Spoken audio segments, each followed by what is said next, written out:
His dream was to become a composer. But with a new bride and a child on the way, he gives up playing at clubs and weddings to take a job as a high school music teacher. He figures that he can make some steady money as a teacher and still have plenty of time to work on this symphony that he dreams of composing.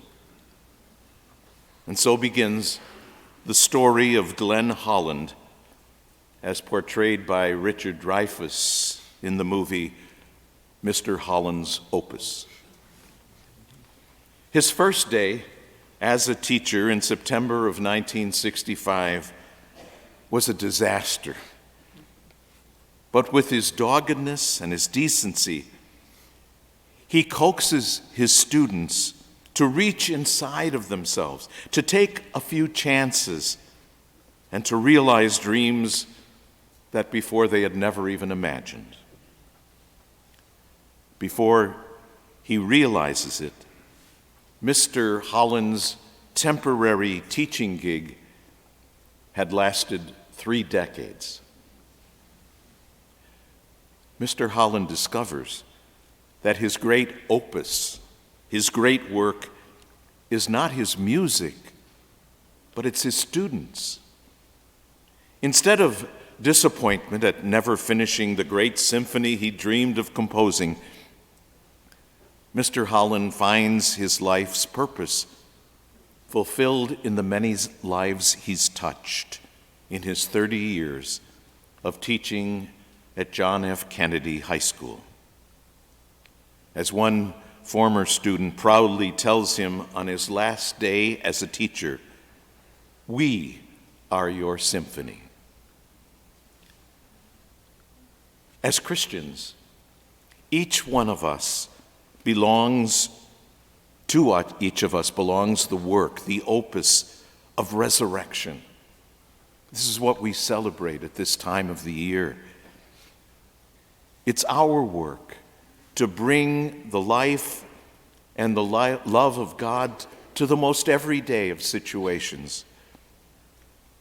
And so regardless of what you did for a living, regardless of your age, your physical ability, regardless of whether you're divorced, separated, widowed, or married,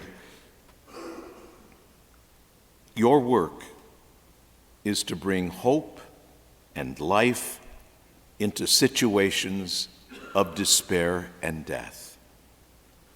And we do that not primarily by words.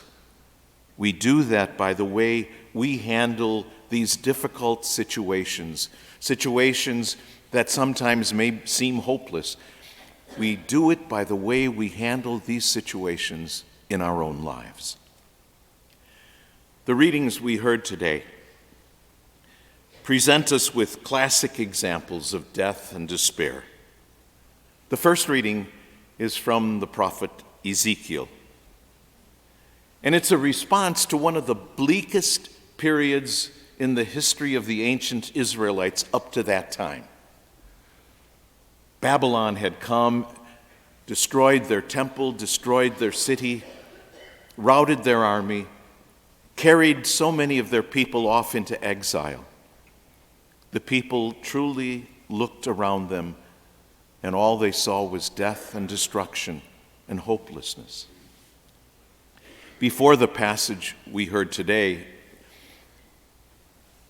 God leads Ezekiel out into this plain, and God asks Ezekiel, "What do you see?"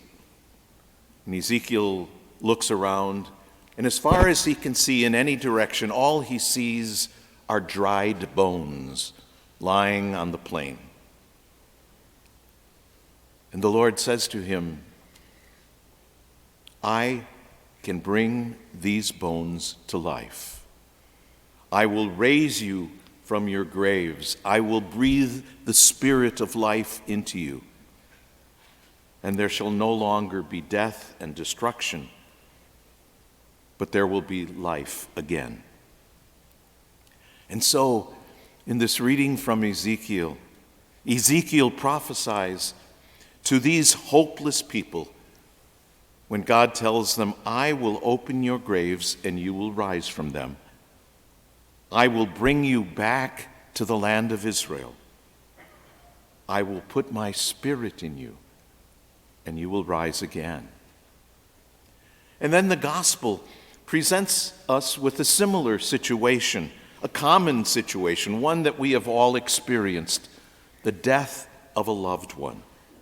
In this case, Lazarus, a friend of Jesus, brother of Martha and Mary, has died.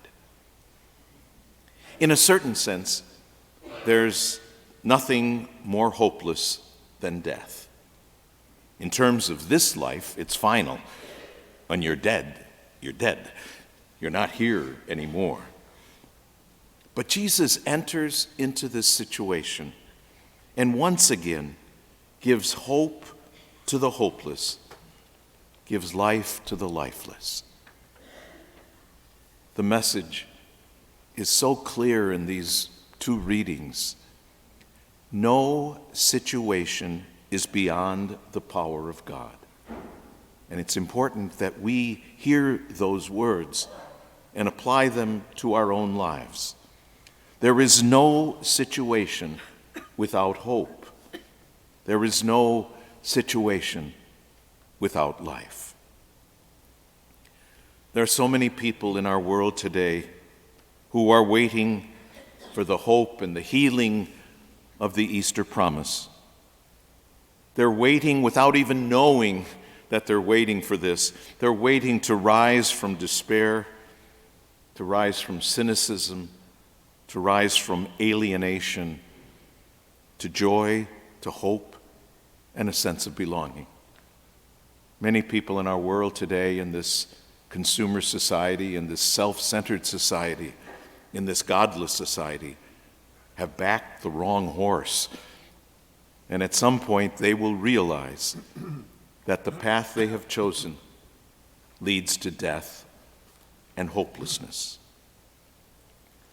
But if we as Christians have anything at all to offer the world, if we have any reason for being, it's our belief, our conviction that the power of God can transform any situation. Our opus, our work, yours and mine, no matter what else we do in life, our work is to be people of hope and people of life. There are a whole lot of people in the world out there who could benefit from hearing our symphony. It's not music. It's words of hope, words of joy, words of life, and words of love.